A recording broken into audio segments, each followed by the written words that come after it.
Здравствуйте, дорогие друзья! В эфире вебинар по управлению репутацией в интернете. И я рад представить вашему вниманию Артема Романюка и Сергея Сморовоза. Всем привет! Привет. О Добрый чем день. сегодня пойдет речь? Артем, Артем? слушаем тебя. Сегодня речь пойдет о поисковой репутации в интернете. Работая в Мгм. этой сфере уже более 5 лет, мы столкнулись с такой историей, что часто люди воспринимают репутацию как накрутить отзывов, накрутить рейтинги в картах, и на этом все хорошо. Но мы работаем с ней уже давно, знаем про нее много, и об этом я хочу сегодня рассказать. Мгм. Отлично. Ну все, Артем, тебе слово. Слушаем внимательно. Добрый день, коллеги. Меня зовут Артем. В SEO-сфере я работаю уже 18 лет. И в сфере SERM и продвижения репутации бренд, персон я работаю больше 5 лет уже. Мы работаем с разного уровня сложностью проектами, начиная от небольших компаний, где нужно как раз-таки то, о чем я сказал, скорректировать отзывы, скорректировать рейтинги на картах, заканчивая первыми лицами разных стран. На протяжении этих времен мы решали абсолютно разные задачи. Я постараюсь сегодня как-то где-то кратко, где-то более подробно раскрыть эту информацию, что же все-таки на самом деле из себя представляет управление репутацией бренда либо персоны или вашего товара, который вы продвигаете в интернете. Давайте начнем. Итак, видимость – это не всегда доверие. Очень часто раньше мы боролись за позиции по брендам, чтобы наш официальный сайт он был в выдаче, чтобы просто сайт находили, чтобы люди просто на него переходили. Но видимость – это не всегда доверие, потому что у большинства компаний, которые не занимаются репутацией или которые отслеживают ее невнимательно, есть какие-то негативные истории, которые могут вылезать в поисковой выдаче, в органической выдаче в виде некрасивых сниппетов. И мы знаем, что люди, они любят все, когда плохо. Уже давно доказано, что люди идут прежде всего и кликают по тем заголовкам, которые призывают к тому, что этот человек мошенник или эта компания обманывает, доставляет не вовремя. И, конечно же, когда мы получаем некрасивые сниппеты вокруг нашего бренда, то CTR брендового трафика может снижаться до 30-40% поисковой выдачи. Пользователь кликает прежде всего не на сайт, а на доверие. Если он видит вокруг вашего сайта негативные заголовки или сравнительные обзоры, где в сниппете видит о вас какую-то плохую информацию, прежде всего он пойдет туда. И прежде всего он будет кликать на недоверие, чем на то, что он вам будет доверять. Как строилась репутация в интернете? С приходом интернета люди задавались вопросом о том, что нужно, чтобы мой сайт продвигался, чтобы он находился в выдаче. Эту задачу мы на стыке начала времен поисковых систем научились решать. Дальше люди задумались о том, как воспринимать или как меня видят пользователи в интернете, как они меня воспринимают, что обо мне думают. И здесь зародился как раз-таки SERM как дисциплина, которая помогает решать эти вопросы. Сейчас мы сталкиваемся с тем, что появился смысл, как нас видит искусственный интеллект, как он нас описывает, что от нас он представляет людям. Мы раскроем сейчас 7 зон основных, которые формируют репутацию в поисковой системе. Это органическая выдача, поисковые подсказки, блок часто ищут, который находится внизу результатов поисковой выдачи, быстрые ответы, картинки, новости и видео. Блок про видео расскажет Сергей. Итак, органическая выдача. На слайде вы здесь видите один проект, с которым мы работали. Картинка слева – то, как было до входа в проект. Картинка справа – то, как стало после того, как мы поработали над этим проектом. В органической выдаче, конечно же, контент – это наше все, это то, на что мы прежде всего опираемся. Мы работаем с официальными сайтами, с публикациями, с интервью, с нейтральными статьями. Это ядро всей поисковой репутации, которое позволяет замещать либо вытеснять негатив о персоне, о компании из органической выдачи. Здесь мы используем ссылочные стратегии, естественные ссылки и любые площадки, которые помогают нам защищать, так называемый, строить пояс доверия вокруг персоны либо бренда. Поисковые подсказки.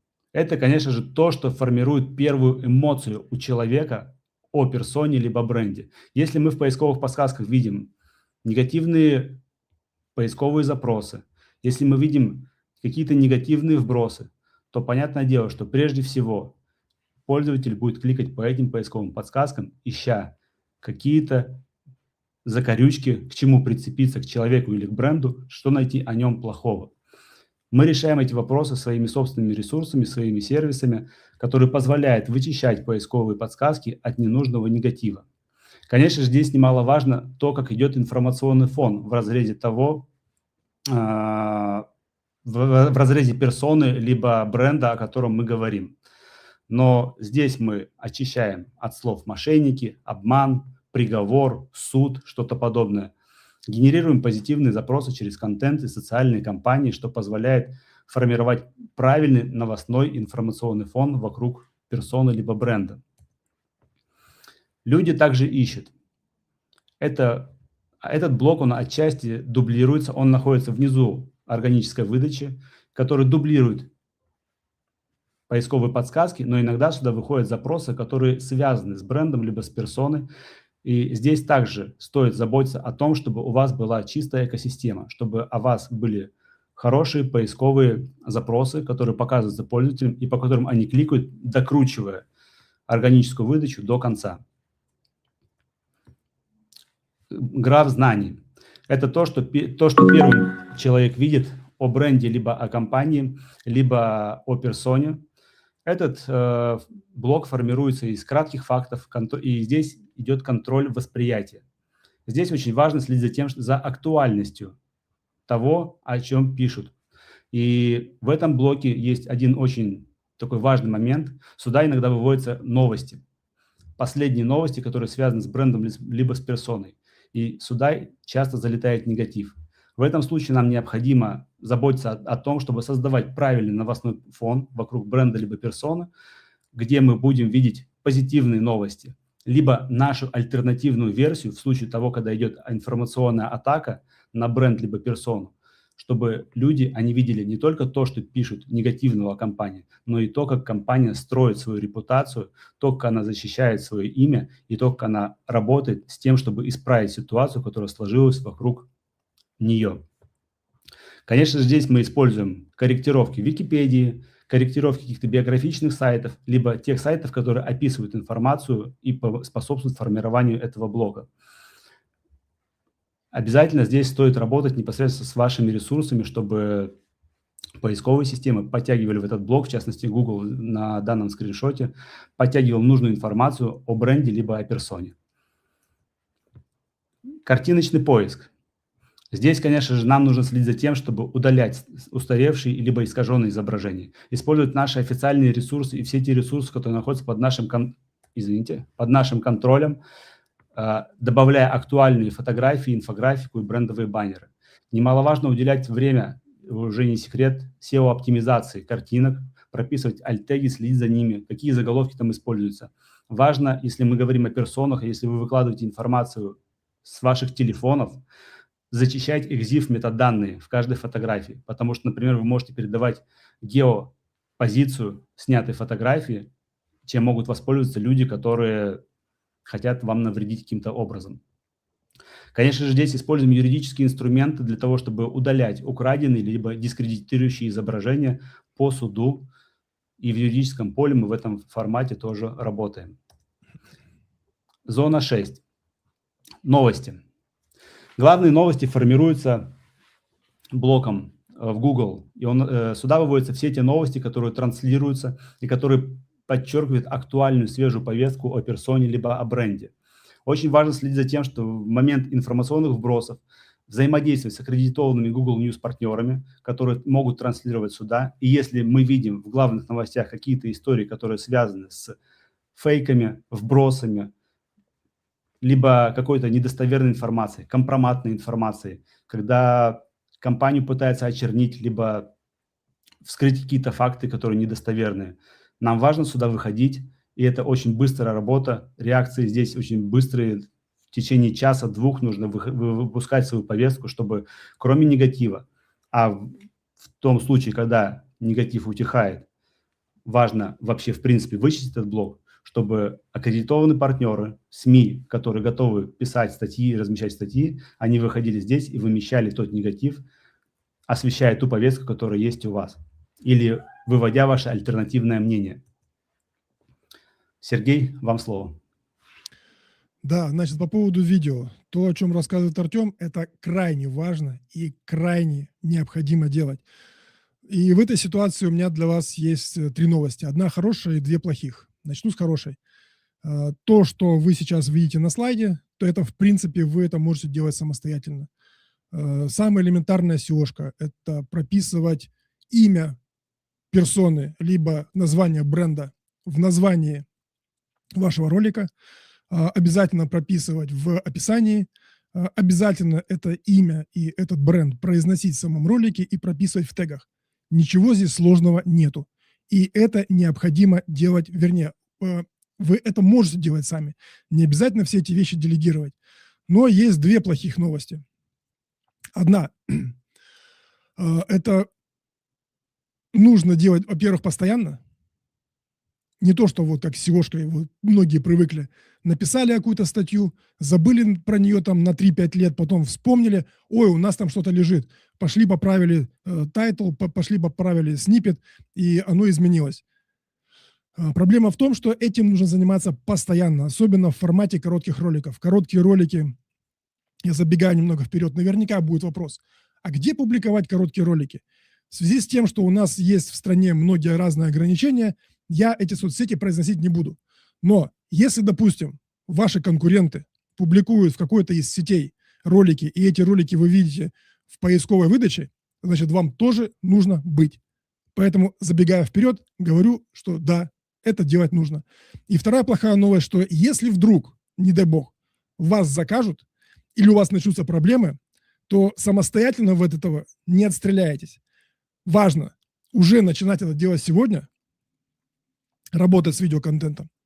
Можно это делать отчасти самостоятельно, но нужно быть готовым к тому, чтобы вся вот эта вот история, которую вы сейчас создаете, она должна быть планомерная и не от случая к случаю. И там почти в каждом ролике необходимо встраивать в тайтл, название вашего ролика, имя, фамилия вашего персоны или название бренда. Следующий слайд можно? Артем? Да. Значит, мое личное убеждение, так как в последнее время я больше всего занимаюсь именно по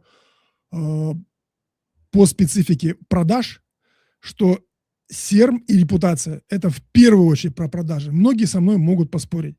Но если вы почитаете аналитические обзоры, то, что связано с этой индустрией на Западе, Миша вот, наверняка подтвердит мое мнение, что там это относится не как у нас произошел пожар, срочно вызываем пожарную команду, они должны тушить пожар.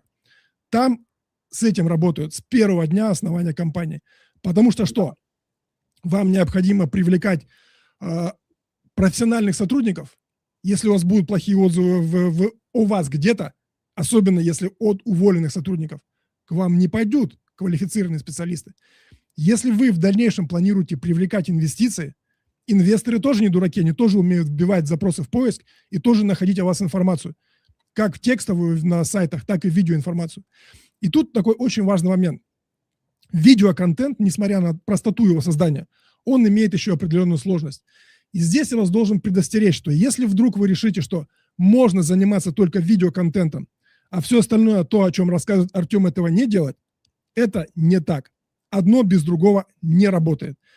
И в этой ситуации я выступаю как отдельный, скажем так, человек, занимающийся отдельным направлением, только Ютубом и только видео. Потому что если, допустим, вот смотрите, справа вы видите график. Этот график называется состояние окончательной готовности покупателя. Потому что мы здесь про продажи. Если мы не имеем хорошую репутацию, мы ни с чего не сможем продать. Так вот, по оси Y это у нас отношение вашего покупателя к бренду или к вашей персоне. По оси X это отношение к продукту. Опишу кратко, как это работает. Миша и Артем знают, что у меня есть очень много разной фото-видеотехники. Примерно где-то на, даже сложно посчитать, где-то под 1 000 000. Но в декабре я покупаю новую камеру, потому что она мне, я не просто гик, который захотел и купил, она мне была нужна для закрытия определенных вопросов, связанных с определенной технической ситуацией. Я не буду называть компанию, чтобы не делать рекламу, просто скажу, что это экшн-камера. Так вот, по отношению X у меня выросла потребность к этому продукту, по отношению Y у меня выросло доверие к этой компании. И я был вынужден купить ее, несмотря на то, что я могу, по сути, снять все, что угодно. Но в нужной мне ситуации она мне была нужна. Меня компания своим продуктом прогрела до +3. Хотя я был где-то вот в нулевой ситуации, потому что я к экшн-камерам относился очень несерьезно. Но вот именно она закрыла ту мою потребность, которая мне была нужна. Теперь другая ситуация. По оси -3. Тоже, чтобы не было разных вопросов, это синий банк, который начинается на букву В, кончается на букву Б. В недавнем времени я был клиентом Почта-банка, они его выкупают, блокируют мне все счета и всякими разными способами вынуждают меня прийти в отделение. В этой ситуации я никогда не стану их клиентом и никогда не буду пользоваться их продуктом. Поэтому мое отношение именно к бренду, их продукту, -3. Это самый левый нижний угол. Так вот, когда мы работаем с репутацией, наша задача, особенно если мы говорим про видео, то, что описывал Артем, это ситуация примерно +1, либо -1, где-то по шкале. Но если мы работаем с видео, ролики, которые мы создаем, могут увидеть люди, которые ни о вас, ни о вашем продукте не знают ничего. Они на графике в точке 0. Если мы рассматриваем лестницу Ханта, то это самый широкий охват, по которому можно пойти для того, чтобы охватить людей. Да, YouTube делает большие охваты. Да, мы можем в воронку захватить большое число людей. Но смотрите, какая ситуация. Допустим, вы посмотрели ролик, и вы заинтересовались компанией и продуктом. У вас вырос интерес +1. Что вы делаете? Вам теперь необходимо получить дополнительную информацию. Вы можете ее получать как на YouTube, а можете пойти в поисковую систему и посмотреть, а какие же отзывы о этой компании, а какие же отзывы о этом продукте. И получается, что если вы делаете не по структуре, не по плану, а идете сразу, начинаете качать визуальную составляющую и медийную составляющую, не закрыв проблему, связанные с поиском на YouTube, в Гугле, в Яндексе, то вы собственноручно своими деньгами создаете себе негативную толпу людей, которые пойдут туда, почитают эти комментарии и присоединятся к этому числу хейтеров. Понимаете, в чем проблема? И вот в этой ситуации самое главное, нужно понимать, где вы находитесь и как вас спасать, если вдруг что-то произошло. Вот это вот график как раз-таки позволяет определить, на что идет атака. На бренд, на продукт или одновременно на бренд и продукт. И вы проваливаетесь в -3. И исходя из этого выстраивается вся стратегия. Тут уже, если мы говорим конкретно про YouTube, значит, включается «Психология влияния», это Роберт Чалдини. Всем рекомендую, кто собирается этим заниматься. Эта книжка ваша номер 1 на столе должна быть. Дальше «Лестница Ханта» для того, чтобы понимать, кто эта аудитория. Если мы говорим про классический SERM в поиске, это люди, которые уже что-то о вас знают. Потому что кто-то, допустим, не зная ни о вас, ни о продукте, не будет о вас ничего вбивать. И понятное дело, что мы должны понимать, на какой стадии находится человек. Дальше. CGM, карта пути клиента, где он находится. Дальше. Что это? B2B или B2C?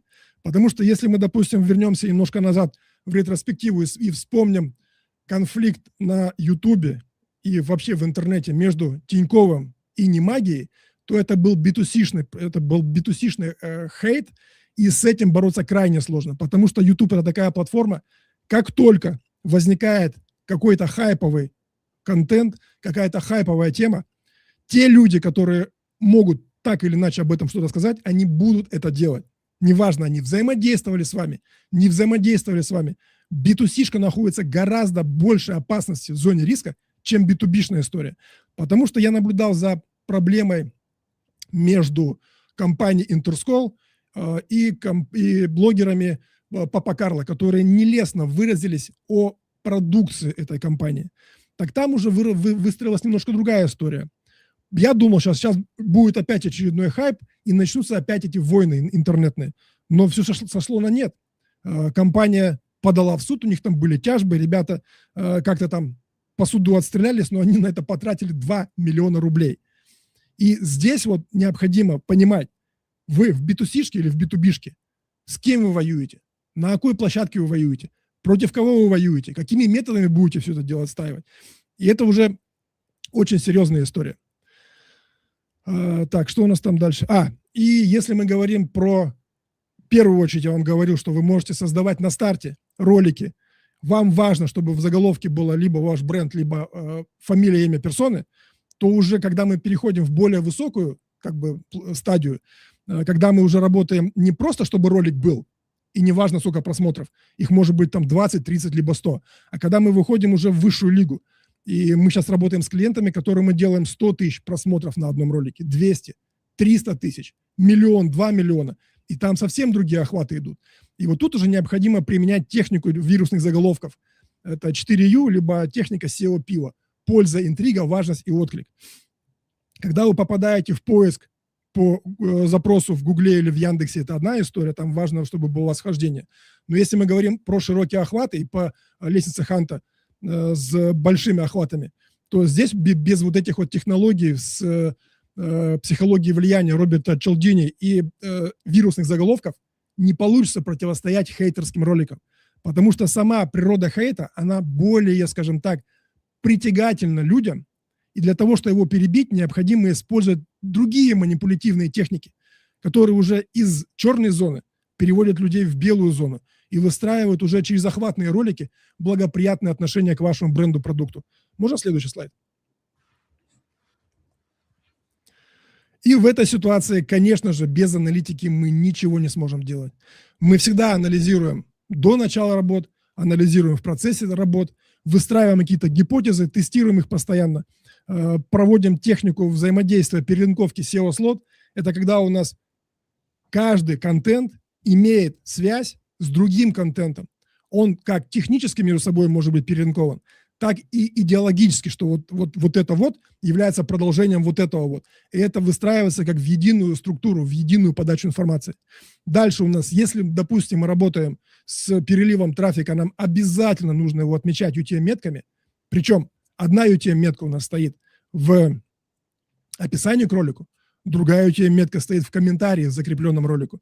И это совершенно разные ролики, это совершенно разные ссылки. Они могут вести на одну страницу, но они должны быть обязательно помечены, чтобы мы понимали, кто эти люди, какая у них мотивация, что они пришли, что они хотели сделать. Ну и, соответственно, вот элементарные оценки, без которых невозможно что-либо делать на YouTube. Первый слайд 190 889 – это, допустим, сегодняшнее значение, ну или там, скажем, вчерашнее значение, за 48 часов активность на YouTube. Я предполагаю, что если у нас ролик запущен, и он имеет потенциал на 1 миллион, а он у нас начинает алгоритм его искусственно принижать и создает вот такие вот качели, то это первый признак того, что канал находится в ситуации стеклянного потолка, выше которого мы не можем перепрыгнуть. И нам необходимо целым пулом публикаций этот потолок пробивать. И, в принципе, как прогнозировал, что у нас мы упираемся в стеклянный потолок 250 тысяч, и спустя 48 часов, по сути, канал и уперся в эту цифру. Мы остановились где-то на 242 746. И вот эти цифры, они очень важны. То есть, когда я вижу такую ситуацию, я выстраиваю стратегию, что у меня есть заготовки, которые я знаю, что они могут набрать достаточно большой объем по просмотрам. Я их сейчас не выпускаю. Мне их нужно тормознуть для того, чтобы выпустить более слабый контент. Либо еще провести какие-то манипуляции. И без всего этого, конечно же, ничего сделать мы не можем.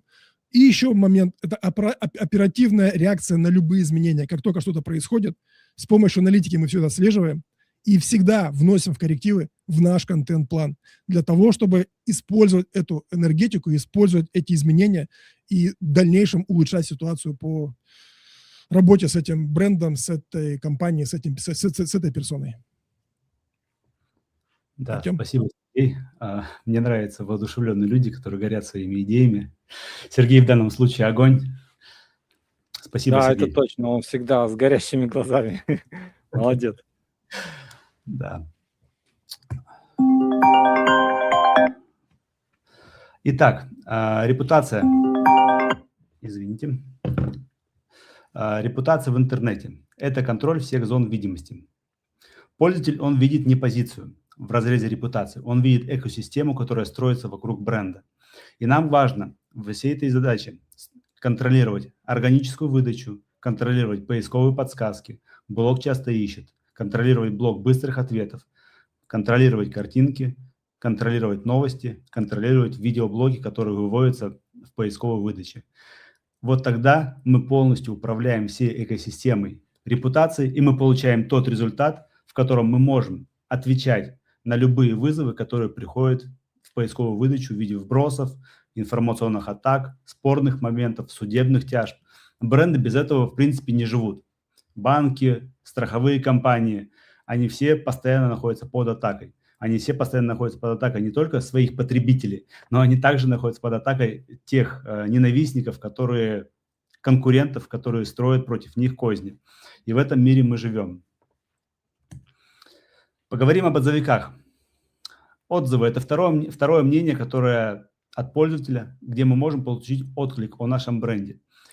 И мы знаем, что 60-70% пользователей проверяют отзывы перед своим обращением. Я думаю, что каждый уже не раз сталкивался с тем моментом, что когда мы идем в товары, сегодня здесь говорили про экшн-камеры, которые выбирали, Сергей выбирал, люди задают вопросы, какую камеру выбрать, какую купить. Мы идем и читаем отзывы про них. Читаем, что пишут люди, читаем обзоры.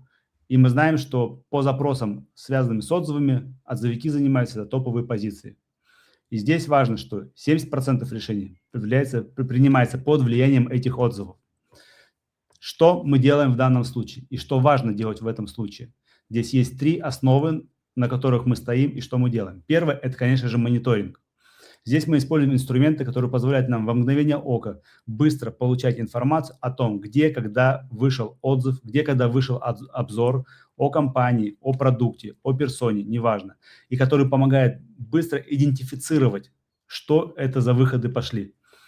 В момент, когда идет какой-то вброс, в момент, когда идет какая-то рекламная кампания, в момент, когда идут какие-то выборы, в момент, когда идут какие-то новостные вбросы по компании, здесь важна реакция, скорость. Мы должны это делать быстро. Ответ за 48 часов. Спасибо, факт, решение и приглашение к диалогу. То есть, если, допустим, написали, что камера плохая, спасибо за ваш отклик, что вам не понравилось, как мы можем решить вопрос, или мы занимаемся вашим вопросом. Поэтому, если вы работаете в сфере, где пользователи вам пишут отзывы, и они пишут негативные отзывы, важно, насколько вы реагируете. Потому что если вы отреагируете через неделю после написания отзыва, это уже никому не будет интересно. Этим люди уже не будут интересоваться, никто это не будет читать, и он уйдет в ленте новостей, в ленте социальных сетей вниз, и все про это забудут. Поэтому мониторинг и реакция здесь важны. Что немаловажно, люди чаще пишут негатив, чем позитив. И, соответственно, наша задача не только, очень часто люди любят что делать? Приходят, говорят, накрутите нам отзывов, да, но люди не хотят работать со своим брендом, люди не хотят часто лениться делать так, чтобы их бизнес развивался. А отклик и стимулирование положительных отзывов помогает нам выстраивать правильную позицию нашего бренда, улучшать наши сервисы, когда мы видим те слабые точки, которые мешает нашему бренду развиваться и расти. И это будет драйвером для того, чтобы развивать нашу историю, чтобы развивать наш бренд, развивать наш сервис, мотивируя довольных клиентов писать отзывы. И негатив тоже также можно использовать для того, чтобы не отнекиваться от него, не удалять его ради того, чтобы просто удалить, и якобы картинка чистая, но при этом в бизнесе полный трэш, а улучшать ваш бизнес. 4 типа негатива и что с ними делать. Есть самый такой распространенный, это фейковый или заказной негатив, когда пришли там мошенники, вы обманули, товар не соответствует действительности и так далее и тому подобное. При этом за этим ничего не стоит. То есть вы пишете им спасибо за ваш отзыв, дайте там номер заказа, напишите нам о том-то и тишина. В данном случае мы взаимодействуем с отзывиками и просим их поспособствовать тому, чтобы удалять эти отзывы. Если бывают площадки, которые не удаляют эти отзывы, тогда мы идем и решаем этот вопрос через юридические возможности взаимодействия, через суды. Обоснованный клиентский, когда сотрудник не перезвонил, привезли не тот товар, мы отвечаем и приходим к людям с решением проблемы, которую они хотят решить. Эмоциональный. Человек, бывает, не встал ни с той ноги, попытался с кем-то решить вопрос, ему не понравилось, и на эмоциях начинает писать отзыв. Здесь мы используем нейтральный ответ или лучше вообще не вовлекаться, если мы видим, что это какой-то начинается троллинг и не решение конструктивное. Главное здесь вернуть клиента в реальную действительность. Критика, расследование – это когда компания нарушает закон, когда идут какие-то суды. Здесь мы строим свою официальную позицию, не оправдываемся, проверяем факты и фактологично раскладываем нашу позицию касательно того, что происходит в жизни компании или в жизни персоны. 5 эффективных форматов. Первый – это официально спокойная. Она подходит банкам, сервисным брендам. Очень важно для бренда придерживаться этой красной линии в том, как мы отвечаем. Например, какое-то креативное агентство, оно может использовать формулировки, связанные с креативом, какими-то нестандартными ответами, шутками. Но, например, банки и сервисы, то есть они не могут этого позволить, страховые компании. Это должен быть конкретный, официальный, спокойный тон ответов. Благодарность – это универсальный ответ, но не стоит на каждый отзыв говорить «спасибо, спасибо, вы помогаете нам стать лучше». Создается впечатление ботоводности, и что мы отвечаем просто для того, чтобы ради ответить. Человеческое. Да, мы иногда ошибаемся. Да, мы признаем свои ошибки. Мы исправим то, что вы сказали, мы проработаем эту историю. И важно не только сказать о том, что вы проработали, но потом вернуться с обратной связью и сказать, как вопрос был решен. Фактологическое. Когда человек написал какой-то отзыв, например, не предоставил данные о заказе. Вернуться с обратной связью, что мы проверили, вы не являетесь нашим клиентом. И вот такие отзывы лучше не вычищать. Тогда человек, он будет видеть, что вы не просто вычищаете отзывы, у вас красивая картинка, но что вы можете и способны решать ваши вопросы. Репутация – это не всегда только чистая выдача, это не всегда только какие-то истории, где все гладко и красиво. Да, бывают камни преткновения, которые мешают. Переупаковка смысл. Когда меняются тарифы, когда меняются правила договоров, когда что-то становится для клиентов непонятно, когда люди привыкли к чему-то, а это поменялось. Такое случается. Здесь мы используем пиар и коммуникации, разъясняя людям, почему так стало. Когда стоит лучше молчать. Когда вас троллят, когда набрасывают фейки и анонимные вбросы. Лучше, есть правило такое в интернете, не корми тролля. Мы не кормим троллей, и мы не получаем от них обратной связи, и мы не разгоняем, не подливаем масло в огонь.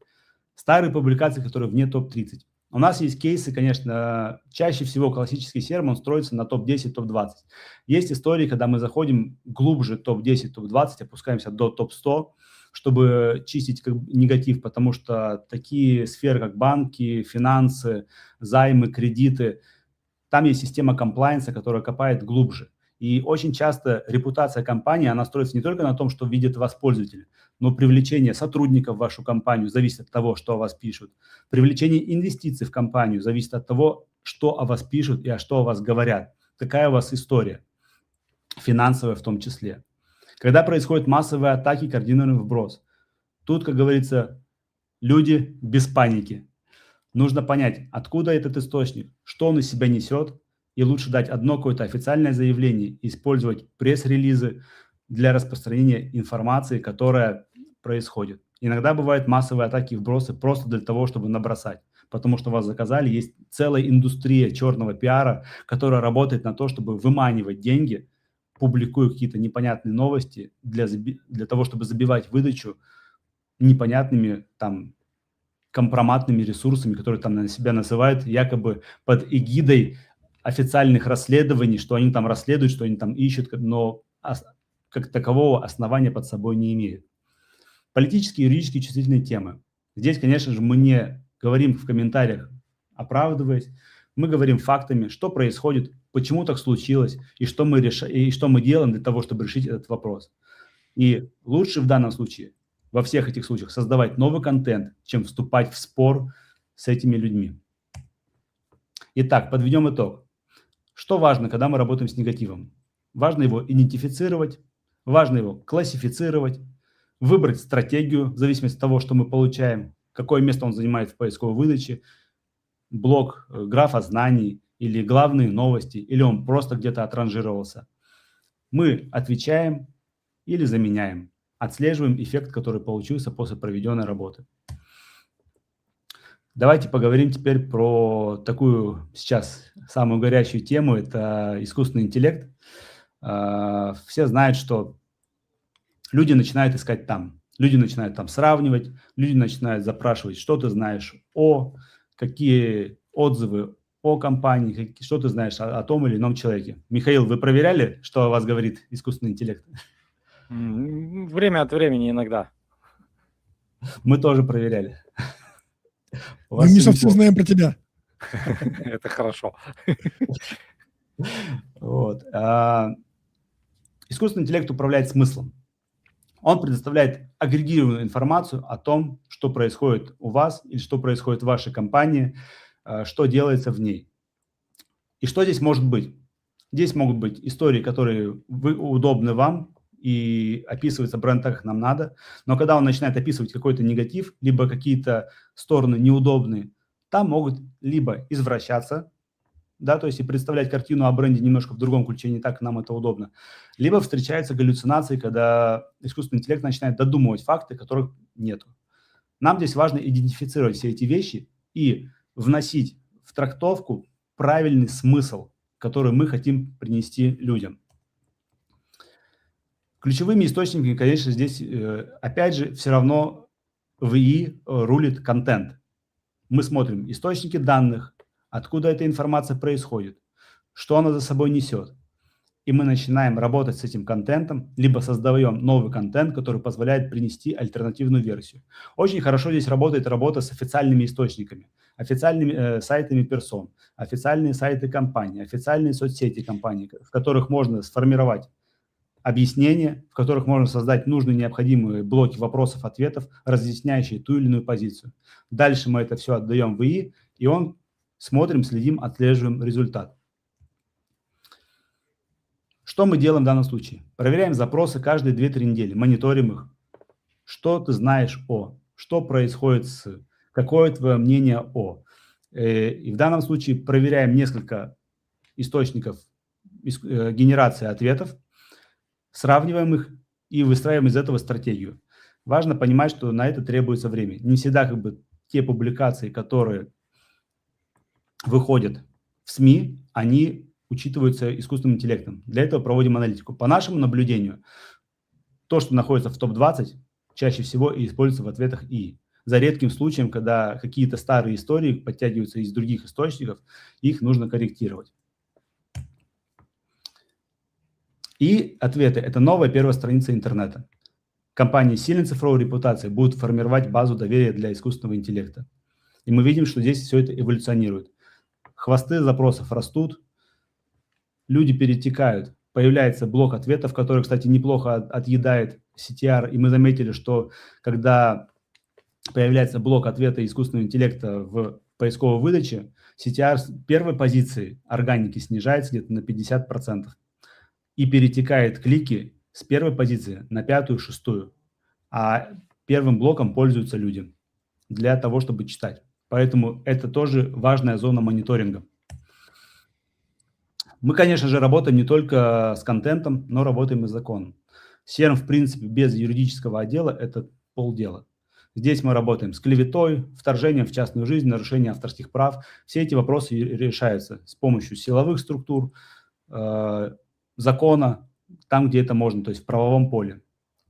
Важно здесь понимать, что есть границы между свободой слова и ущербом репутации. И, как правило, юридическая работа идет параллельно с тем, что мы работаем, с чем мы работаем в поисковой выдаче. Что важно в репутации? Важно понимать, что репутация – это не только почистить. Почистить можно всегда. Но важно понимать, что репутация, она строится долгосрочно. Что эффекта очистки можно добиться в ближайшие пару месяцев работы с поисковой выдачей в момент затишья. Когда идут вбросы, конечно, все это происходит сложнее. Но никогда не создавайте фейковый позитив. Никогда не атакуйте конкурентов. Есть все-таки в репутации некий этикет, которого стоит придерживаться, и в перспективе всегда выигрывает чистая стратегия, потому что люди все равно они внимательны, и кому надо, он докопается до правды. Поэтому важно здесь, чтобы вам доверяли, и это доверие, оно было прозрачным, а не построено на каких-то фейковых вбросах или описаниях, которые вы придумали сами, но это не соответствует действительности. SERM без этики, он превращается просто в черный пиар. Если вы пишете о себе хорошо, но при этом у вас все плохо, то вы сами себе вредите. В конечном итоге это все равно сыграет в обратную сторону. Доверие, в отличие от SEO-оптимизации, нельзя его оптимизировать. Его можно только заслужить временем. Что мы измеряем, когда работаем с репутацией? Конечно же, поисковую выдачу топ-10, 20, первые 2 страницы – это базовый минимум. Подсказки, контент, соотношение позитива и негатива, что происходит вообще, в принципе, в информационном и медиаполе. Здесь нам помогает мониторинг. Смотрим отзывы, какая средняя оценка, тональность, скорость выхода позитивных, негативных отзывов, чего больше, где этот баланс, сколько кликов получают наши брендовые запросы и сколько из этого мы получаем в виде кликов на наши источники, а не на источники, которые являются сторонними.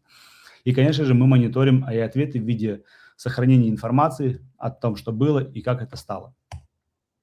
5 принципов, чтобы ваша репутация она была сильной. Репутация – это часть SEO, а не дополнение к нему. Успех – это системность, юридическая грамотность и этика. Но я бы поставил этику в данном случае на первое место. Все-таки сначала этика, потом системность и потом уже юридическая грамотность. Важно учитывать все зоны поиска. И не только поиска, но и видеосервисов, социальных сетей, вот этих всех блоков. Отвечайте на негатив прежде всего не для человека, которому вы отвечаете, а для аудитории, которая может быть вашей потенциальной. Это очень важно, потому что вы можете решить вопрос, но другие люди могут смотреть на это по-другому. Поэтому в данном случае стоит учитывать то, что на вас смотрит массово. И доверие, важно помнить о том, что его нельзя купить, его надо заслужить. Важно помнить, что репутация не то, что говорят о вас, это то, что видят, когда вас ищут. Спасибо за внимание. Артем, большое спасибо. Отличный доклад, и Сергей тут отличную главу тоже рассказал. И, конечно, есть вопросы. Сейчас выведу. Миш, пока ты вопросы выводишь, я добавлю еще в ту историю, что там график, помните, +3, +3. Артем, можешь вернуть к этой точке?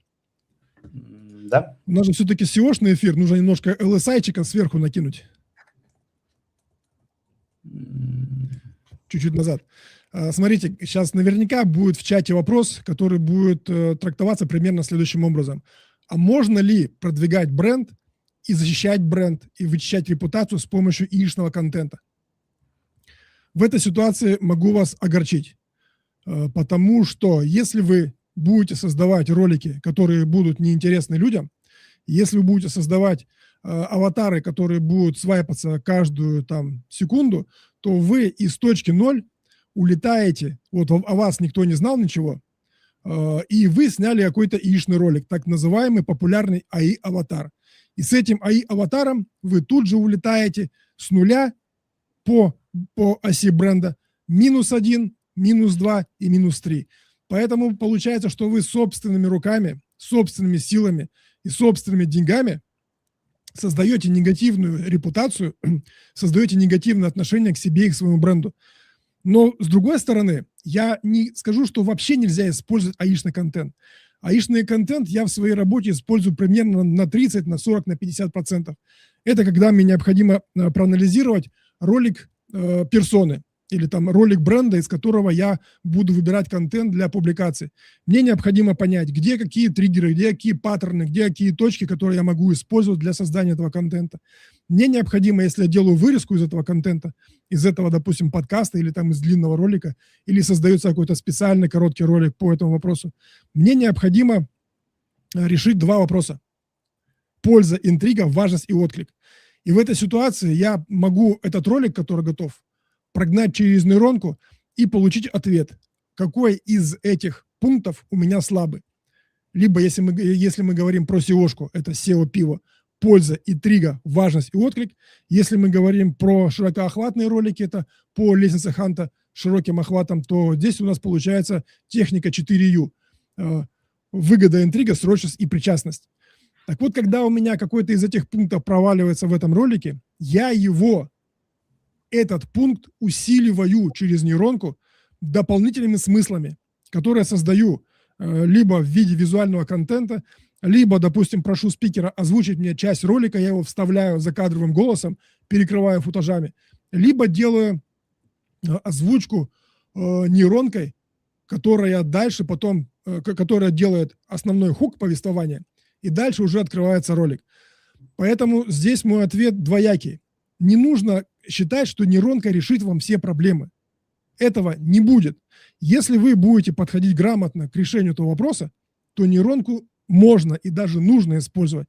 Но я вас предостерегаю, что если вы полностью решите пойти по пути наименьшего сопротивления, чтобы сэкономить деньги, и будете создавать аишные аватары, то вы по оси Y, ваш бренд, с нуля упадете в -3 за свой собственный счет, за своими собственными деньгами.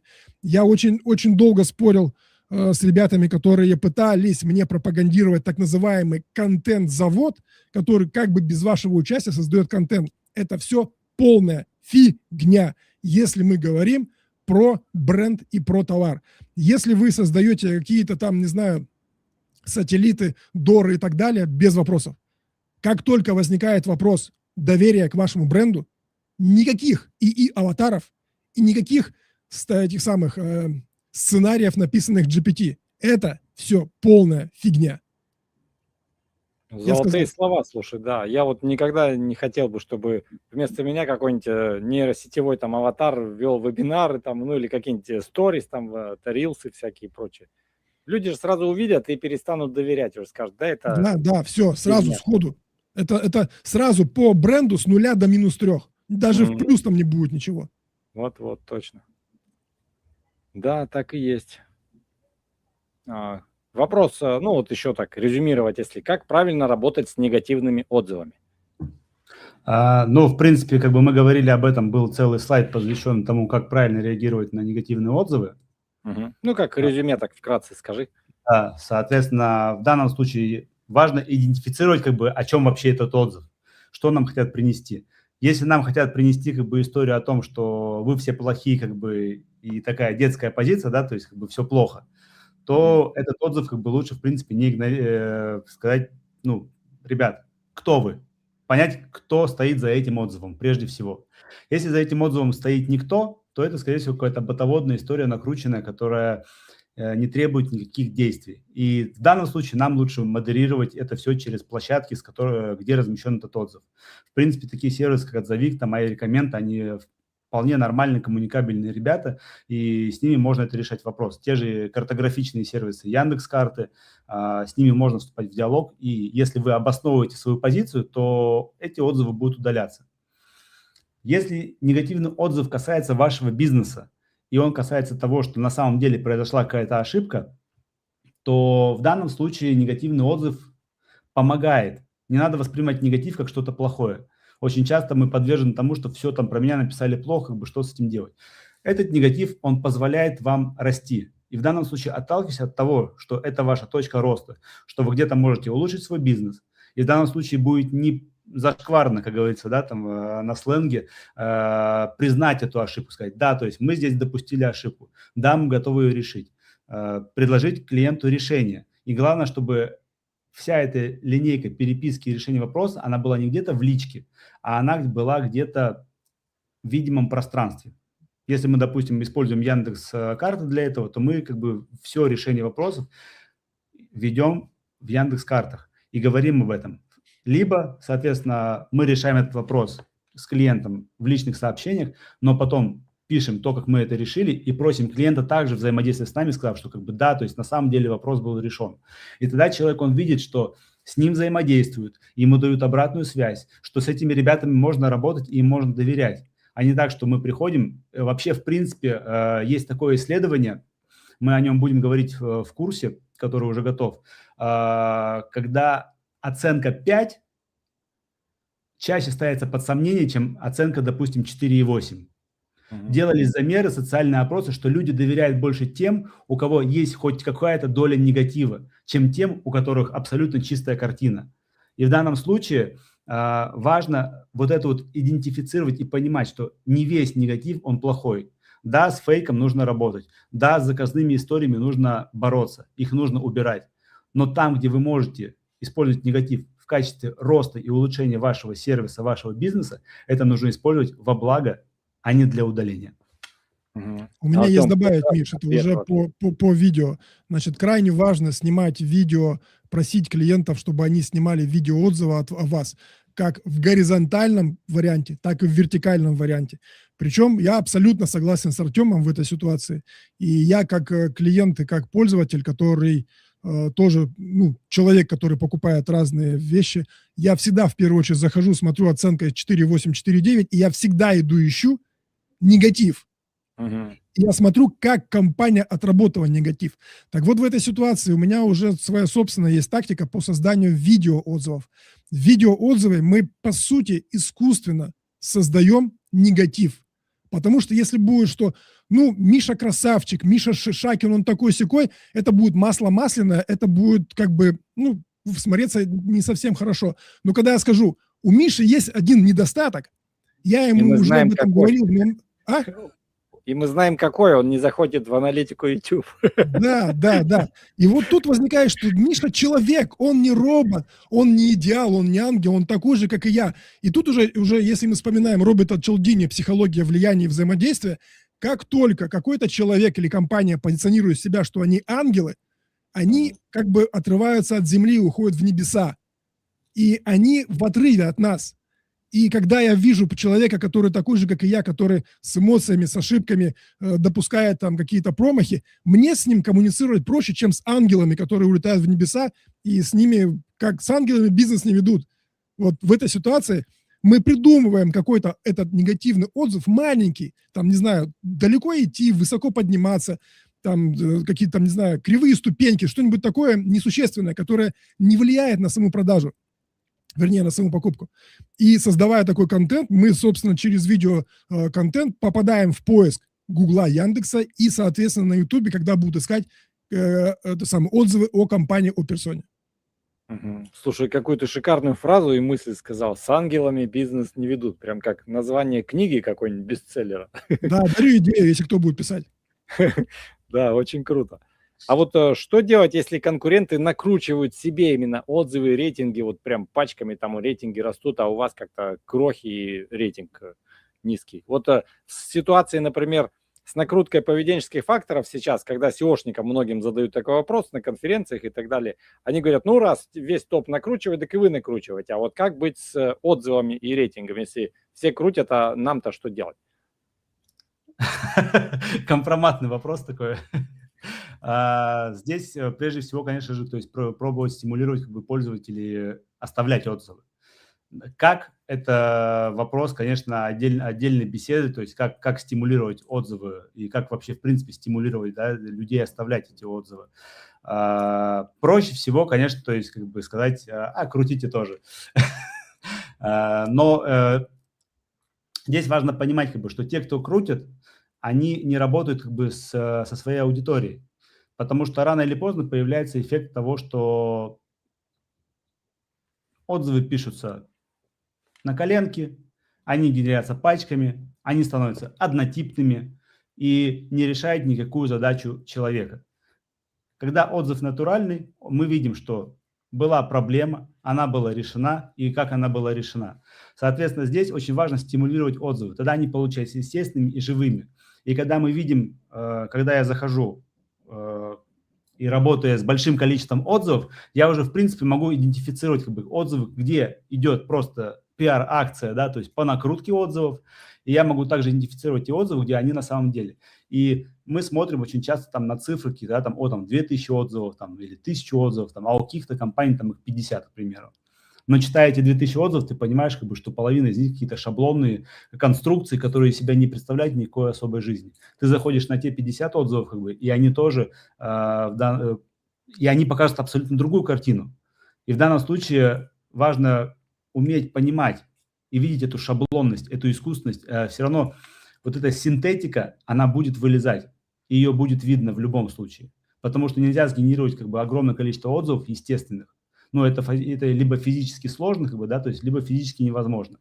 Да, там где-то, когда нужно стартануть, как бы используются какие-то подкрутки, но они используются в виде того, чтобы в виде стимуляции, в виде того, чтобы дать человеку какой-то там бонус, попросить его каким-то образом оставить отзыв, для того, чтобы ваш сервис, он развивался как бы с точки зрения отзывов. Надеюсь, Сергей, есть что добавить? Ну, я, в отличие от Артема, не стесняюсь накручивать отзывы. И, допустим, очень часто бывает так, что если с компанией, в которой работаю, это не то, что я прям вот слепо взял и что-то написал. Я пытаюсь с ней взаимодействовать и выискиваю негативные какие-то аспекты, выискиваю позитивные аспекты. Понятное дело, что я буду усиливать позитивные аспекты, ну, как-то нивелировать негативные аспекты, либо выставлять вперед такой негатив, который не вредит ни бренду, ни продажам, ничему. Потому что, говорю, не бывает белых и пушистых. Мы все люди, мы все ошибаемся. И в этой ситуации я говорю, что да, я этим занимаюсь, и я это делаю без проблем. у нас ситуация плохой полицейский, хороший полицейский. А вот разновидность этого вопроса, сейчас я наблюдаю такой небольшой тренд, который из зарубежного интернета приходит в Рунет постепенно. Может, он и затухнет на этой стадии, а может и разовьется. А тренд следующий. Многие западные коммерческие компании в конкурентных тематиках, например, заказ курсовых работ, ну, такие полусерые такие, и другие, они делают сайты-сателлиты, то есть своя сеть сайтов, но часть этих сайтов не просто для получения ссылок, а часть размещают в виде рейтингов, типа независимый рейтинг там кого-нибудь там. И, ну, типа сайтов по курсовым. И себя на первое, второе место делают там 20-30 вот таких сайтов. И люди, когда ходят, они, получается, еще попадают на их собственные как бы отзывики и вот эти рейтинги. И в Рунете это тоже начинается. Вот как быть, если конкуренты начинают вот так работать, вот такой серой методикой? Ну, они работают против вас, как бы здесь вопрос, да, то есть важно, на что направлен, то есть работают против Нет, они вас. просто хотят себе Для- нагнать, так сказать, больше пиара, больше ссылок, больше рейтинга, так сказать, доверия. В том числе это работает и для продвижения в ответах нейросетей, там, цитируемость и так далее. Да, я понял. Но на самом деле, как бы, это нормальная история, как бы, создания, как бы, пояса доверия вокруг своего бренда. Здесь нет такого чего-то предосудительного, как бы, если мы используем, как бы, отзывы, ну, опять же, не накрученные, да, но это одна из методик, и есть инструментарий, который, как бы, ну, стоит признать, что он есть как есть. Ну, то есть это можно делать. Вопрос в том, что, как бы, опять же, и здесь важная мысль какая, что негатив его не скроешь.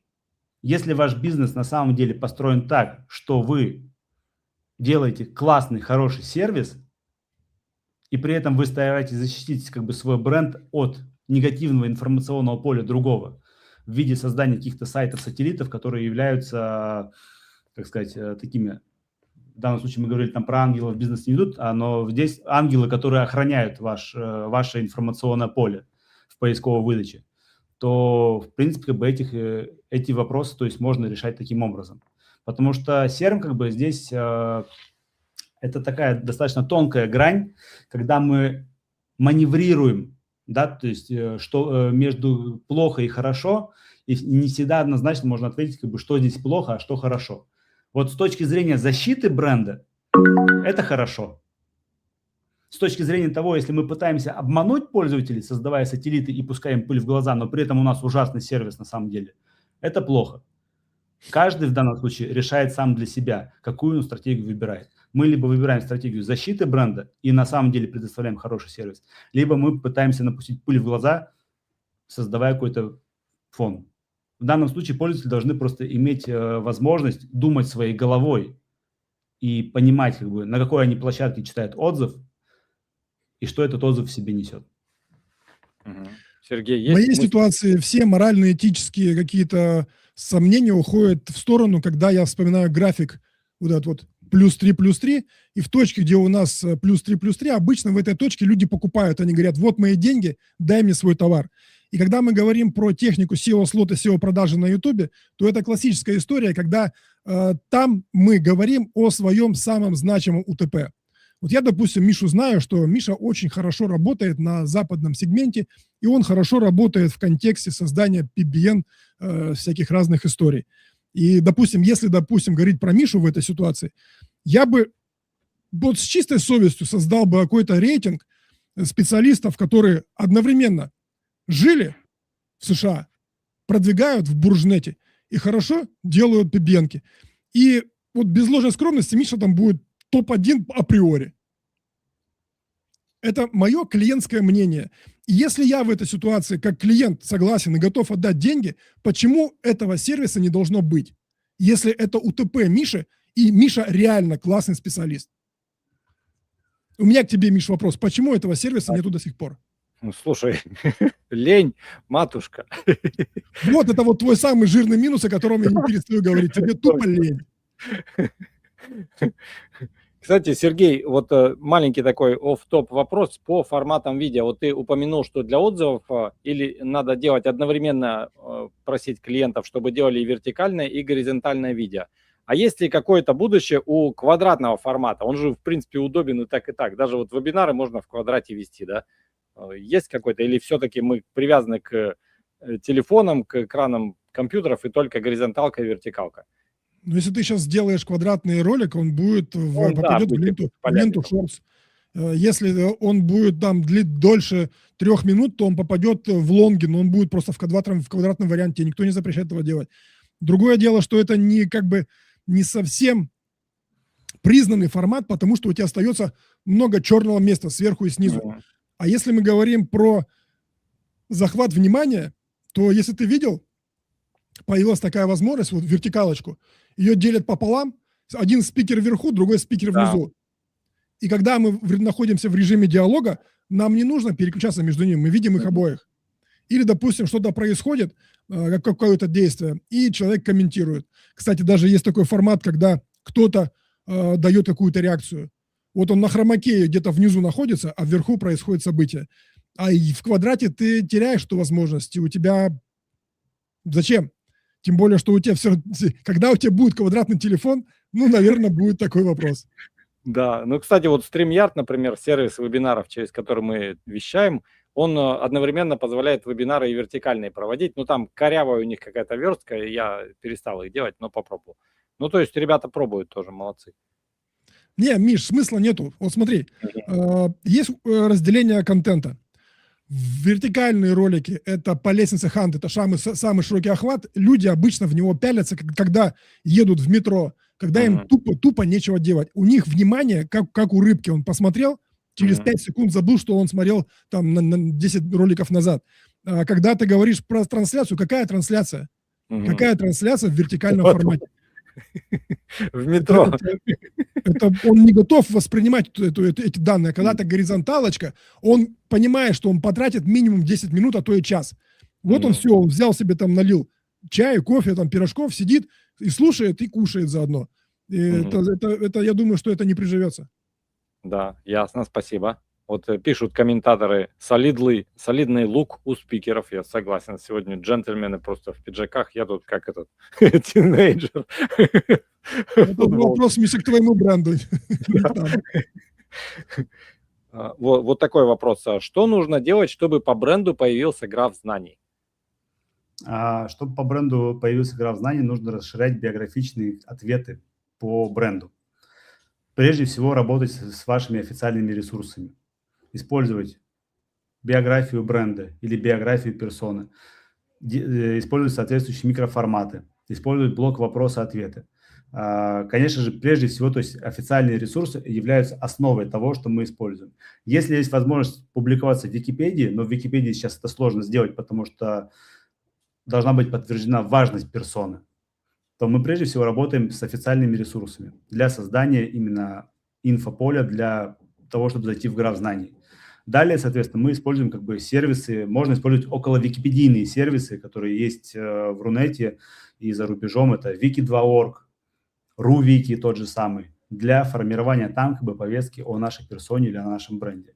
На основе этих данных граф знаний, он соберется через какое-то время. По нашим замерам где-то 1,5-2 месяца, если активно работать с этой историей. Спасибо. Сергей, есть что добавить? Ну, в этой ситуации только если косвенно. YouTube в последнее время стал раскатывать такую историю, что при запросе к поиску YouTube он выдает ссылку не на целиком ролик, а на фрагмент ролика внутри UTM-метки. Соответственно, алгоритм уже понимает, что идет какой-то запрос в контексте чего-то, и он не отправляет с самого начала, он отправляет именно на кусочек. Я считаю, что в ближайшее время все вот эти вот графы, все эти яичные истории будут еще больше анализировать и еще больше выстраивать все эти связи. Поэтому мое четкое убеждение, что при создании длинных роликов важно понимать полноту LSI корпуса для того, чтобы создавать именно вот все эти, ну, как создавать основу для яичного анализа. Как оно потом в дальнейшем будет применяться, алгоритм мы точно не знаем. Но я просто заметил, что оно к этому идет, и чем полнее у тебя будет ответ в ролике, тем как бы выше будет позицию этого ролика, возможности попасть в какие-то, возможно, появятся какие-то новые окна выдачи, либо какие-то новые форматы выдачи. И ты уже должен сегодня это прогнозировать, ты должен сегодня уже это знать и давать, если ты снимаешь какой-то контент, ты должен давать максимальную полноту этого контента. Угу. Отлично. Причем, Кстати, да-да. Причем насчет графа знаний у нас был такой кейс, когда мы на протяжении месяцев 7 переписывались с поддержкой Гугла касательно того, откуда он тянул данные. И здесь используйте, в принципе, все возможности как бы информационного поля, где вы можете размещать информацию о компании. Потому что где-то на 6-й месяц мы все-таки до них достучались, и они показали нам сайт, откуда он тянул эту информацию. И мы скорректировали как бы недостающие важные знания. Поэтому, когда вы добиваетесь того, чтобы граф знаний заполнился данными, которые есть у вас, не забудьте запомнить, где вы это вносили, чтобы потом освежать и поддерживать актуальную повестку в графе знаний. Потому что если вы забудете, где-то разместились, оттуда будут данные тянуться, а вы не будете понимать, откуда он их берет. Да, даже элементарно логин, пароль забыли, да? Да, даже такие банально простые вещи. Спасибо. А, кстати, кто-нибудь из вас замечал, присутствуют ли видеоролики с YouTube, например, в графе знаний? Я вот как-то навскидку как-то не припоминаю. По бренду. В графе знаний, вот в верхнем блоке Гугла могут выводиться видео, шортсы из YouTube. Как я говорил, то, что я упоминал касательно этого блока, если на него поставить, иногда там выводят новостные повестки. И в том числе... Там больше скорее новостные, причем это могут быть с разных сетей, если, допустим, персона попала в какое-то событие, и об этом была информация. Выводится, то есть туда выводятся стримы, туда выводятся выступления у блогеров, туда выводятся из Инстаграма данные. То есть он транслирует туда актуальную, свежую повестку касательно персоны либо бренда. Отлично. Кстати, у нас вебинар. Да-да. Этим можно управлять тоже. Спасибо. Кстати, у нас вебинар можно назвать «Люди в черном 2». Не, правда, стильно оделись, молодцы, спасибо. Вот, наверняка будет интересно вот многим узнать, как использовать хайп для продвижения бренда и, так сказать, усиления своей репутации. Ну, это такой вопрос. Здесь главное, чтобы пользователи не развернули этот хайп как бы против вас. Здесь всегда как бы очень аккуратно, потому что бывает, мы видим как бы истории там тех же самых селебрити, да, когда они начинают использовать какой-то хайп для того, чтобы как-то там пропиариться. И это выглядит глупо. Очень важно здесь соблюдать тонкую грань между тем, кто ты, да, и что за хайп. Ну, условно говоря, как бы, к примеру, кого можно привести? Какой-нибудь дизайнер популярный, да, то есть с зелеными волосами, как бы он может позволить себе, в принципе, говорить, как бы высказывания, делать любые касательно того или иного, как бы, и участвовать в любых хайпах, которые, в принципе, присутствуют. Но какой-нибудь SEO, как бы, банка, да, ну, люди просто не оценят, как бы, то есть того хайпа, который он может сделать. Поэтому очень важно здесь использовать хайп не ради хайпа, да, есть такое выражение, что мы используем хайп ради хайпа, а хайп во благо тебе, как бы, и твоему бренду. Если этот хайп вяжется с вашей историей, как бы, и с тем, кто вы есть, тогда это можно использовать. Если это не вяжется с тем, кто вы есть, тогда лучше этого не делать. Вижу, что Сергей что-то хочет сказать. Ну, в моей ситуации это... В моей ситуации это формат коротких роликов, шорцы, которые стремятся к 1 миллиону просмотров. Есть прям довольно четкая формула. Если ты идешь по самой широкой лестнице ханта, где ты можешь зацепить всю аудиторию, это не узкая какая-то тематическая, под эту лестницу ханта ты даешь по технике создания вирусных заголовков 4У, выгода, интрига, срочность и причастность, то у тебя есть все шансы вовлечь максимальное количество людей если ты выполнишь 2 условия. У тебя на старте будет продолжили смотреть не менее 85-90%. Это первое условие. И второе условие, средний процент удержания должен быть не менее 95-105%. Если ты эти условия выполняешь, то твой ролик, да, ну еще он должен быть не короче 25-30 секунд. Лучше, чтобы было 40. Если ты эти условия выполняешь, у тебя есть все шансы попасть в миллион, в 2, в 3, в 5, в 10 миллионов. И у меня в практике такие работы были, и это, в принципе, прогнозируемый результат. Другое дело, что ты не можешь бренд и эксперта заставить снять для тебя ролик по твоему сценарию. Поэтому ты вынужден работать с контентом, где есть публичные выступления представителей бренда либо персоны. И уже из этого выступления, учитывая интент, смыслы, которые спикер говорил, ты уже создаешь контент для того, чтобы получить широкие охваты. Вот буквально вчера-позавчера было несколько роликов, которые вышли по персоне одной. И один уже улетел за 300 тысяч, другой уже набрал больше 200 тысяч. Это вот за эту неделю. Суммарно получилось там, ну, если брать по всем сателлитам, то где-то 800-700 тысяч за эту неделю был охват по этой персоне. Не всегда получаются миллионники, но вот стабильные такие вот моменты, когда ты понимаешь, и у тебя есть хороший контент, то да, это работает на охваты. Но, повторюсь, сейчас, допустим, кто-то скажет, сейчас я найму какого-то YouTube-продюсера, он мне будет создавать охватные ролики. Еще раз, если у вас в поиске Гугла и Ютуба очень все плохо, никаких охватных роликов быть не должно.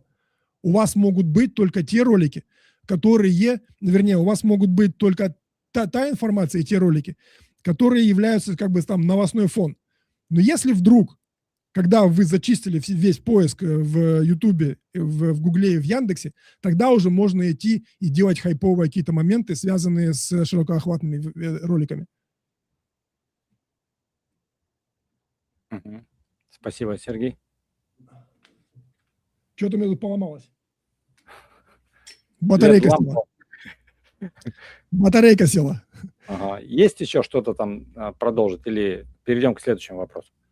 Ну, Миш, в принципе, об этом я могу говорить часами, но я держу себя в руках. Хорошо, спасибо. Не надо стесняться своих желаний. Так, вопрос следующий. Романов пишет. Вопрос к Сергею. Судя по всему, вы профессионал в видеовопросах, поэтому вы у меня сразу в квадрате +3+3. Поделитесь все-таки, какую экшн-камеру вы взяли. Я тоже занимаюсь видеоконтентом и устал от поиска правильной камеры. Сергей, человек понял ваш график. Да, вот очень хорошо, что вы поняли. Смысл в чем? Смотрите, снимать можно на обычный телефон. Я иногда даже для клиентов и себя снимаю на обычный телефон. Но бывают такие специфичные истории, когда мне, допустим, необходимо снимать себя в дороге. Я могу либо идти с этой экшн-камерой и наговаривать, либо могу ехать в машине. Я вешаю ее у себя под зеркалом и в процессе езды могу наговаривать какие-то мысли. И если вешать туда громоздкую камеру, есть риск, что она эти присоски оторвет, и она грохнется на пол. Если вешать телефон, то у него нестабильная связь, и там никакая стабилизация. Но вот эта камера, которая, ладно, скажу, не буду томить, это GoPro 13, последняя. Значит, в чем ее фишка? Она наконец-то в нее внизу появилась наконец-то резьба, обычная фоторезьба. Мне не нужно никакие GoPro-шные крепления, могу ее прикрепить куда угодно. Хоть на селфи-палку, хоть на присоску в машине, вообще куда угодно. И там есть опция железно держать горизонт. Я проверил, я был в шоке. Я там по лежачему полицейскому, по ухабам, а смотрю, у меня такое ощущение, что я это самое, как в космическом корабле. Вокруг меня все мельтешит, а я даже не шелохнусь, и камера не шелохнется. И в этой ситуации она решает мою потребность. У меня есть 3 профессиональные камеры, которые я бы мог повесить в машину, но я не хочу их вешать, потому что с ними мороки, эти крепления, потом это все. На GoPro-шку я воткнул, настроил и поехал. Плюс ко всему у нее шикарнейший звук. Я писал с человеком интервью в торговом центре, где был шум, разговор, музыка. Мы сидим вдвоем за столом. Я даже на него петличку не вешал. Он просто поставил камеру, мы говорим, я за камерой, он как бы снимается. Звук, я бы не сказал, что студийный, но он в разы круче, чем если бы я снимал на профессиональную камеру с накамерным микрофоном, либо вешал бы петличку, потом бы все это разводил бы. Ну, короче, геморрой тот. Я взял GoPro-шку, поставил, и все. Я горя не знаю. И многие моменты я для себя закрыл. Хотя, говорю, у меня этого оборудования мешок и маленькая тележка. Круто, спасибо. Макс Уральцев пишет, что он тоже сперва читает негативные отзывы, а если все отзывы положительные, то возникает сомнение насчет их правдивости. И в негативных отзывах, как правило, описывают всю суть проблемы, а в положительных очень часто приукрашивание и мало полезности. Вот. Как прокомментируете? Все абсолютно правильно, согласен с данным выражением, потому что то, о чем я говорил ранее, что важно понимать, этот негатив описывает суть проблемы или он просто раздувает какую-то проблему. Если это он описывает всю суть проблемы, то это всегда будет точка роста для компании. Для того, чтобы улучшить свой сервис, улучшить свое качество, обслуживание клиентов, не знаю, там, доставку, качество еды, качество банковских сервисов, страховых там, и так далее, неважно каких. Но это всегда точка роста для компании. А особенно если мы видим как бы шквал этих вопросов, и они однотипные, то мы понимаем, что это является болевой точкой для клиента. И тогда мы можем это решать. Поэтому всегда SERM как бы и, в принципе, SERM и ORM как бы структуры, они должны работать как бы с менеджментом компании для того, чтобы доносить ключевые вопросы того, что мы можем улучшить в бизнесе, чтобы он дальше рос. Если мы это видим, если мы это правильно идентифицируем и не закрываем на это глаза, то это всегда будет одной точкой роста для компании. И пользователи потянутся за этим. Если мы еще это отразим. Очень часто мы видим, как бы, что компании, они пишут какие-то кейсы о том, как они решали ту или иной вопрос. То есть мы видим, что люди, что компания, они выходят к людям, показывая, что да, то есть у нас есть проблемы, да, мы их видим, да, мы их решаем. И это открывает возможности. Если мы видим негативный отзыв, который описывает раздутую проблему, и за ней ничего не стоит, то надо позаботиться о том, чтобы его удалить. Сергей, есть что У добавить? меня возникает больше доверия у людей, которые являются блогерами, либо компании, которые говорят, что мы совершили вот такую вот ошибку, мы столкнулись с такой-то проблемой. Да, мы признаем, что мы тут были неправы, да, мы эту ошибку проработали и ее исправили. Ну, кто не без греха, как говорил, киньте в меня тот камень, кто без греха. И вот когда люди в контексте видеоотзывов признают свои ошибки, то возникает еще больше доверия к бренду. Там уже просто зашкаливает, там за +4 уходит, потому что люди приняли эту проблему, они с ней согласились, мало того, что согласились, еще и решили ее и проработали. А, допустим, в том случае, когда я взаимодействую с какими-то компаниями, пишу им какой-то негативный отзыв, они, правильно отрабатывая, особенно если есть, допустим, какая-то там клиентская карточка, они еще мне дают бонусы. Типа, чувак, извини, там мы были неправы, вот тебе компенсация. Ну, вот, как бы, спасибо, во-первых, что приняли как бы мое обращение, ну и двойное спасибо, что еще и за мои неудобства отблагодарили меня бонусами. Спасибо. Такой вопрос. Как удалить картинку по бренду из блока картинок? Не в самом графе знаний, а вот по бренду условно там раньше человек сфотографировался в студенчестве с какой-нибудь там, не знаю, там, ну, в такой расслабленной обстановке, например, с бутылкой пива там, да, а сейчас стал солидным там человеком, уважаемым, и вот эту ерунду ему надо удалить. А эта картинка, например, подтягивается из сайтов, где пользовательский контент, то есть Дзен, Пикабу, вот эти вот все истории.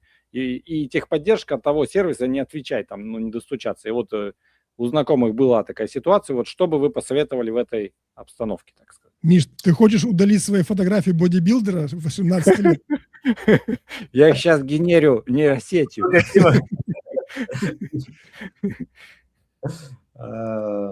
Ну, если вы описали проблему, когда, то есть, никто не отвечает, и мы не знаем, что с этим делать.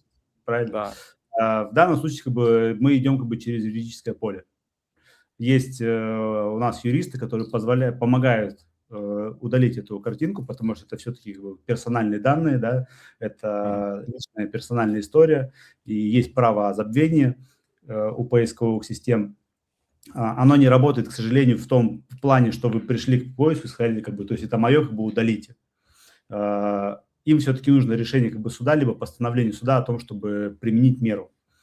Тогда мы идем в суд, признаем картинку как бы нарушающей какие-то права, либо то есть применяем право о забвении, и эта картинка, она удаляется. Круто. Сергей, есть какие мысли по этому Такие вопросы мы решаем. Ну, картинка это ж не видео, что там с ней делать? Отличный ответ. Я по роликам. Отлично. И на данный момент вопросы закончились. И Артему и Сергею расскажите по традиции, чем вы можете быть полезны зрителям. Кто захочет к вам обратиться, все контакты ваши будут под видео. В принципе, мы позволяем решать любые фактически репутационные вопросы, начиная, как я говорил в начале, от маленьких компаний, работа с отзывами, организация, то есть публикация отзывов, и заканчивая какими-то большими пиар-акциями, где нужно провести репутационную чистку под ключ. Кейсы разные, мы работали с банковскими сферами, и работали и с недвижимостью, с застройщиками, и продолжаем работать как бы с другими какими-то компаниями, с персонами работаем. Поэтому все, что касается репутации, это наш конек, мы это умеем, мы это можем и делаем это качественно. Отлично. Вместе с Сергеем. Да, я бы хотел добавить, что все, что мы сегодня рассказывали, это всего лишь только часть той информации, которая сейчас находится в новом курсе по всем этим вопросам. И у меня было несколько слайдов, и я не мог полностью всю эту историю как бы рассказать. Поэтому, если кто интересен, то я думаю, что все контакты будут в описании под этим роликом. Отлично. Ну, классный вебинар. У нас круглый стол получился. Артем, поздравляю тебя с дебютом. Ты молодец. Спасибо. Вообще. Никакого волнения. Отличная речь, такая прям интеллектуальная. Подход такой классный, системный. Рассказываешь, здорово. Так что у тебя хорошие перспективы. Спасибо, коллеги. Рад быть полезным. Ну и Сергей, как всегда, ты молодец, на высоте и с горящими глазами. Это круто. Он меня заряжает. Это мой учитель в YouTube сфере. Отлично. Ну да, когда с учителем оно намного быстрее и эффективнее получается. Это как в зале с тренером, да, можно, вот я ходил там кучу лет и так и не накачался, а ребята какие-нибудь с тренером, с нормальным там, который сразу скажет, вот это ешь, вот это делай, и совсем другой результат. В данном случае ангелы нужны. В данном случае ангелы нужны. Точно. Всем спасибо за отличный круглый стол. Желаю всем успехов, хороших выходных и желаю также приходить на мой канал Артем и Сергей. Буду ждать вас снова. Будет желание, идеи, приходите хоть по одному, хоть вдвоем. Всегда буду рад. Договорились. Всем спасибо. Отлично. Всем спасибо. До новых встреч и увидимся в топе.